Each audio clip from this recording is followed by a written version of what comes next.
You own a business, you might have started to think about the day that you stop owning the business. And there's a lot of different things people can do with businesses, from putting management in place so they can retire and enjoy income coming through, to transferring it to family members, to selling it to the employees. But one option that a lot of people find is really useful is to sell a business on the open market, but do so with confidentiality. This is a Sell a Business series with things you should know, and this one is about confidentiality. This is Brian Stevens with the Legacy Venture Group. Our website is BuyBizUSA, and you can find more information about this subject and many more if you're thinking about selling a business. Now, I want to give a caution, as I do all the time. If you're thinking about buying or you're thinking about selling a business, always check with your legal professionals regarding legal matters. Always check with the accounting professionals regarding the financial matters and when reviewing buying a business or selling a business even. And always check with your state and local jurisdictions for the process as well. Some states require that the intermediaries or the people representing the business hold a real estate license. That's true in at least 17 states in the U.S., and there's even one state that has a particular license for selling businesses, etc. And of course, depending on the business, you might need some other certifications or licenses as well. Anyway, skipping that, let's go right to why you should know what's over. So we're going to do a series, and we're working on a series about sell a business, the things you should know. And one of the reasons it's really important is that a lot of business owners go to market, they try to sell the business themselves, they hope the family members or friends, all the people that said, yeah, I'd love to own your business, or the people they imagine would love to own their business, they go to market and they find out that it's really a lot harder to sell in most cases, at least to get a good price for your business. You can give away anything for a few dollars here and there. So this Forbes magazine, you can check it out. Forbes, October 24th, 2016, says, hey, this is an article by one of the gentlemen that knows the industry, that 90% of the listings on the marketplace never sell. We don't think it's quite that high. Certainly, it's almost the opposite for what we have in our office. We've had situations where some businesses haven't sold for one reason or another, but for the vast majority, we do the things right, we price it right, we find the right businesses, we have great success. You might look up Exit Planning Institute, or even check out some of the stuff on some of the websites that help people sell businesses and look at their data, and you'll see more like 70 or 80% of businesses don't sell. Still, it's a pretty high number. So today we're talking about confidentiality, and I want to say confidentiality is a choice. There's some people that seem not to care about it. They're like, hey, I don't really care. People can find out. Obviously, I'm of age, maybe the employees expect it. Hey, good golly, when are you going to retire? Believe it or not, I've been talking to two people that are in their mid-80s that think, I'm not quite ready to sell yet. And that's totally cool. That's their lifestyle. That's what they want. But a lot of times people think, well, they're in their 70s or they're in their 60s or even their 50s in some cases. But you can tell they're just sort of done. Customers might not care. Customers are like, whoever the business is that owns the business, we don't really know. We love the employees in the business. We go there all the time. And so they might not care. And competitors might want to find out and say, hey, I'd like to make an offer on buying that really awesome business. But in many cases, people are concerned about confidentiality. So we're going to go over some of the reasons and some of the things that are important about understanding confidentiality. Now, I'm in Florida. I work with businesses all over the country, but I can share with you that we have a form as an example for the part of the business brokers of Florida. Remember, this is a particular document, and it's registered with the BBF, so you can't use this, but you can get something similar to this. And this is an example of what you would see if you were to inquire about buying a business. We talk about the business and the information about the business, about the prospect. We talk about the years that this would be enforced, and that the contract is governed by the local law, whatever that is, in this case in Florida.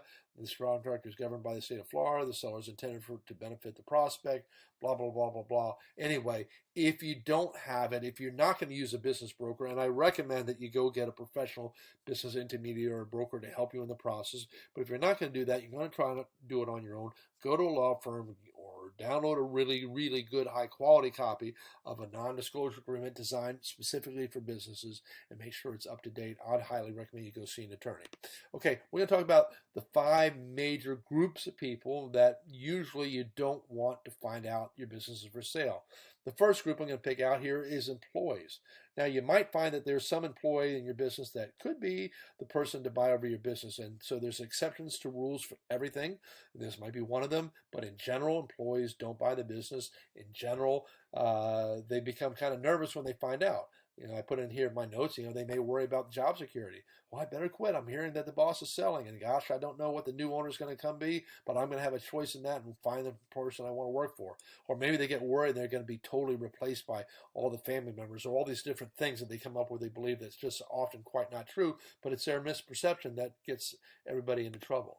A second group are the customers. They might immediately start taking the business elsewhere. I had a situation years ago that I ran into at my local Chamber of Commerce, and someone had signed a confidentiality for buying a restaurant, and the individual didn't speak English really well, didn't really have any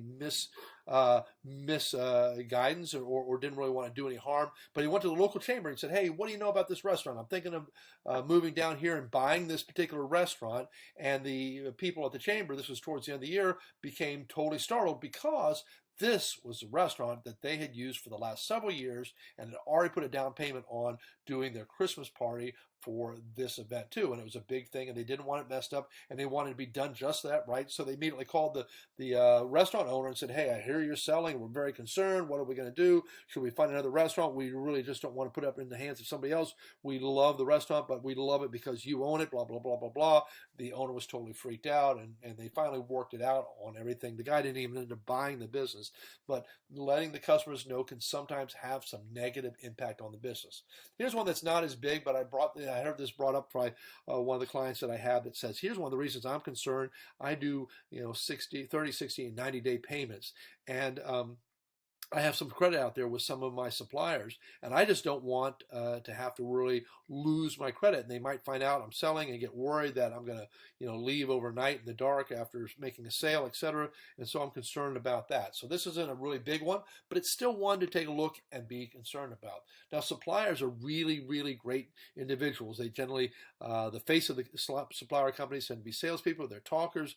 They connect. They're out there doing great things, and they usually have great intentions. But if they find out your business is for sale, they quite often start chatting with everybody else that's in the same industry. Did you know so-and-so's business is for sale? Oh my gosh. And they'll say, really? Tell me more. And they're like, yeah, he's getting ready to get out, or she's getting out, blah, blah, blah, blah, blah. And all of a sudden the rumor mill stirs up, and then all the people you didn't want to know, the customers, the competitors, and all that sort of stuff, all know the business is for sale. It doesn't mean that every supplier is going to wastefully share that information. And if they do find out, you can say, hey, please don't say this to anybody. And usually they're going to be very respectful in doing that. But in general, I'm just cautious about sending that information out. In fact, a lot of the suppliers are great resources for me in terms of people looking to sell their business. The last category I want to bring up are your competitors. And of course, they're competitors. They're trying to get business and to be successful. So they might use that to woo over your customers. Hey, do you know so-and-so is selling her business or his business? And they might stare at the customers who are saying, hey, come forward. We're not moving anywhere. We're here. Or maybe they'll even twist it around to say, oh, I don't think they're doing very well. They're up for the market to get out of their business. Check out the internet. Check out this website. They also might try to hire your employees. Hey, employees, we talked about that as one of the first ones on the list not to know. Hey, employees, I hear your boss is going out of business. He's got the business on the marketplace. Check it out, or ask me if you want. Anyway, we're not going anywhere. We'd love to hire you. We'd love to have you around, make you part of our family, etc. So you don't want to put the temptation in the hands of the wrong people. And there's probably some really nice competitors, but there's certainly, as you can imagine, some people out there who would take total advantage of it. If a breach happens, and we had this happen not too long ago, we had one of our own retail distribution companies, a very, very, very big company. They chose to go and check with their suppliers, right? Exactly what we talked about. And the suppliers, got word out somehow, and it got back to one of the employees within just a day or two of them sharing it. This was the customer that chose to make this thing. And suddenly one of the employees came to the boss and said, hey, boss, I hear we're selling. And he freaked out, of course, as you can imagine. But they took the right action. And here's the steps I would recommend. First of all, be honest. Yeah, I can't live forever. I don't want to run the business forever. I love you guys. I love my customers. I love the business. But someday I'm going to move on and do something else with my life before I get too old. Take control of the information. Like, have a meeting. Everybody, please come in the office today, or have a meeting, or break it into different meetings, your own shifts, and say, hey, I want to share this important information. I wanted you to know. Please keep it on the down low. I really don't want all the customers to get all nervous or freaked out, etc. But I'm thinking of selling the business. This might take me 2 weeks. It might take me 2 years, and more likely it's going to be the longer of the two. Why? Because I'm searching for the right person, somebody that cares about the business, somebody that's going to care about you guys, somebody that's going to take good care of it. And by the way, they're more likely to need you even more so than I, because they won't know much at all about the business, whereas I could work in any of your shoes, even though I wouldn't want to. A new person is going to rely on having a great team sticking around. It's important to them. Okay, so that's if a breach occurs, you have some common sense type of thinking, and I just want to guide you through the process of thinking through the different elements out there. So another important thing, and we talked about the non-disclosure agreement, just as a reminder, don't let your buyers talk to employees. When you get down to the process of people making an offer for your business, many times they're going to say, well, we want to talk to the employees and ask them if they'll stick around. Now, I can't imagine anything weirder than having some stranger walk up to me at my business where I'm working and ask me, hey, if I buy the business, would you stick around? Like, I don't really even know who you are, and that's kind of freaking me out. But most people, they're going to like, nod, sure, yeah, I'm going to stick around. Then they're going to start thinking about whether they should polish their resume or not. So I always advise don't. But what you should do is help them out. Create an organizational chart. Share how long each of the employees has been around, and tell them whether you think they're going to stay. If you know somebody that's of age or getting older or has been talking about, I'm going to get out of here any day now, then share that with you. But if they're, of younger, or they love the work, or they're close to the business, or they got all this sort of stuff, share with you what you know about it. But just usually I recommend don't let them talk to the employees. I know there's an argument in favor of that completely, but in most cases I highly recommend it. And along with that, tell them there's no guarantees. I can't guarantee that anybody's going to work. Even if they all said, yes, we're going to work, something could happen so that they didn't want to work, like maybe COVID, or something like that, right? So things are out of your control. Don't make any guarantees that you can't keep. Anyway, that's all I've got to share. This is Brian Stevens, and I hope you're enjoying our series on the Business Seller Series. This is on confidentiality, and I want to share with you my contact information. Our website is BuyBizUSA, but our company is named Legacy Venture Group. We find BuyBizUSA is really easy for people to remember.